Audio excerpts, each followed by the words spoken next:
Olá, pessoal! Hoje eu vim aqui falar com vocês sobre Ânsia Eterna, o livro de contos de Júlia Lopes de Almeida. E quem foi Júlia Lopes de Almeida? Apesar de ser pouco conhecida hoje em dia, ela foi uma escritora de grande nome na sua época. Ela foi contemporânea de Machado de Assis e a amiga pessoal de Olavo Bilac. E mesmo assim, a sua grandiosidade e toda a sua extensa obra, ela não chegou até os nossos dias como os outros chegaram, como o Machado de Assis chegou.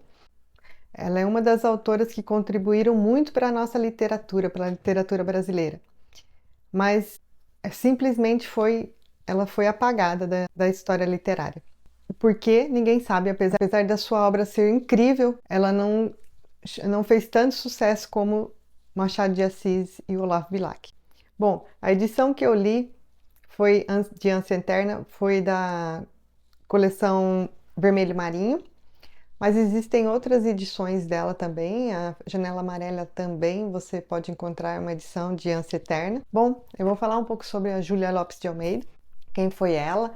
Eu acho que ela deve ser, acho que o nome dela deveria ser mais divulgado, tanto quanto os outros escritores.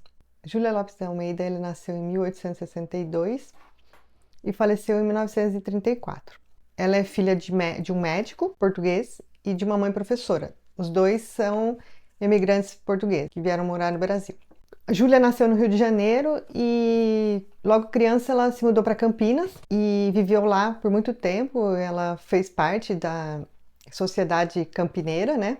O pai dela e a mãe dela eram muito envolvidos com a cultura e a política da cidade na época, né? E ela estava sempre nesse meio. E ela escreve seu primeiro artigo na Gazeta de Campinas aos 19 anos, influenciada pelo pai dela.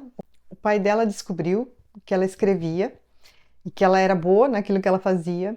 Então ele inventou uma história falando que ela precisava escrever um artigo para um jornal, mas só que ele não teria tempo para isso e pediu para ela escrever no nome dele, escrever no lugar dele, né? No nome dele não, no lugar dele, né? Porque ele não teria tempo. E ela fez esse artigo e enviou, e o jornal logo em seguida aceitou. E depois, mais tarde, ela veio descobrir que era tudo mentira do pai dela, que ele fez aquilo só para que ela tivesse coragem de divulgar sua escrita. E depois daí ela não parou mais. Ela escreveu para vários jornais, escreveu para o Jornal de Campinas, né? Até a época que ela ficou lá. Depois ela se mudou para o Rio de Janeiro e começou a escrever no jornal de lá. Escreveu durante 30 anos para o jornal O País. E ela escreveu para jornais fora do país também. Os primeiros romances dela foram todos divulgados em folhetim, que era o costume da época também, né? Você divulgava suas escritas, suas histórias no jornal para que as pessoas criassem interesse de comprar mais jornais na próxima vez para continuar aquela história. E depois ela transformou todas essas histórias em romances. Ela também escreveu peças de teatro, escreveu contos, escreveu livros infantis também. Ela era uma grande feminista para a época. Ela achava que as mulheres tinham que ser independentes. Toda a obra dela você sempre vai encontrar alguma coisa falando sobre esse tipo de assunto, sobre a independência da mulher, sobre ela não precisar de um homem por trás dela para conseguir alguma coisa, para que a mulher se sustentasse e se educasse, porque as mulheres nesse período, elas iam muito pouco às escolas, elas não tinham educação, dependiam ainda muito dos maridos, né? Que é uma coisa, não só no Brasil, mas o mundo todo passou por esse período, né? De que uma mulher não tinha acesso à educação e por isso ela precisava ter um marido, senão ela morreria de fome, ela não teria oportunidade de trabalho ou qualquer outra oportunidade na carreira dela. A Júlia, pelo contrário, conseguiu se sustentar através da escrita dela. Coisa rara na época, uma mulher escrevia e ainda conseguia se sustentar com o dinheiro das obras dela. Isso era uma coisa muito rara, muito difícil de acontecer. Hoje em dia, não só para as mulheres, mas para qualquer outra pessoa que queira viver de escrita, de romances, de livros, de qualquer outra coisa, já existe uma grande barreira, uma grande dificuldade. Você já imaginou naquela época, em 1900, uma mulher que não tinha direito a maioria não tinha direito nem a estudo, conseguir se sustentar através de seus livros? Eu acho, assim, que ela é realmente, apesar de Ah, tá certo, ela era privilegiada, ela vinha de uma família que tinha dinheiro, que podia bancar os estudos dela, mas mesmo assim, se ela não fosse boa, com certeza não chegaria até onde ela chegou. A Júlia se casou com um português, poeta, ele era poeta também. O nome dele é Filinto de Almeida. Ele era muito apaixonado por ela e eles tiveram 6 filhos. Após a morte da Júlia, ele fez um livro de poemas para ela e distribuiu entre os amigos mais íntimos. Júlia também foi uma das idealizadoras da Academia Brasileira de Letras, mas dizem as más línguas que Machado de Assis não aceitou ela pelo simples fato dela ser mulher. Ele votou contra a entrada dela na academia, porque a Academia Brasileira de Letras, ela tem o formato da Academia Francesa. E na Academia Francesa de Letras não existiam mulheres, então ele achou que também não deveria ter mulheres na brasileira. Apesar da Júlia estar ativamente inserida ali, né, dando seus palpites sobre a academia, ela não pôde ocupar uma cadeira dentro da academia, por ser mulher. E o marido dela entrou para a academia, mas ela ficou de fora. Mas isso não diminui o valor dela, não diminui a obra dela. Ela é tão boa quanto a de Machado de Assis. Ah, e uma curiosidade. Só em 1977 que a primeira mulher entrou para a Academia Brasileira de Letras, que foi Raquel de Queiroz. Antes disso, só homens eram aceitos. Na minha opinião, eu acho que nós, leitores, perdemos muito pelo esquecimento da Júlia. As obras dela deveriam ser mais conhecidas e mais lidas, principalmente nas escolas. A Júlia aborda vários temas no livro dela, principalmente a condição feminina, questões sociais e políticas. Ela fala das diferenças das classes sociais e ela fala isso com muita crítica, um olhar muito interessante sobre tudo o que estava acontecendo na época, tudo o que existia ao seu redor. Bom, já falei um pouco sobre a Júlia. Sou fã dela, que bom que ela está sendo redescoberta. O livro dela, Memórias de Marte, vai fazer parte da FUVEST e que continue assim, que ela comece que todas as suas obras sejam lidas. Ela é conhecida muito também pela falência, mas hoje eu vim aqui falar sobre Ânsia Eterna, que é o livro de contos dela e que de toda a obra dela, porque eu já li toda a obra dela, do primeiro livro até o último, os romances, né? Tô falando dos romances. Peças de teatro e obras infantis ainda não li. Mas de todas essas obras dela, Ânsia Eterna foi o que mais me chocou. Chocou no sentido de diferente. Ânsia Eterna é uma Júlia que eu me surpreendi. Uma Júlia diferente, uma Júlia que fala talvez o que ela gostaria de falar sempre, mas que por algum motivo, talvez por um motivo que ela não venda ou algum motivo de que ela seja cancelada na época, que ela fosse cancelada na época, né? Ela tem uma obra bem diferente do que ela fala aqui nos contos. São contos curtos, mas muito chocantes. Todos os finais são surpreendentes. Para quem tem o hábito de ler livros desgraceiras, vai gostar. Eu sou uma pessoa que eu não sou acostumada a esse tipo de leitura. Eu sou uma pessoa que eu gosto mais de coisas leves, mas me aventurei a ler até o final e não me arrependo. Só que eu li assim um conto por dia, porque eu precisava digerir tudo aquilo que ela estava falando.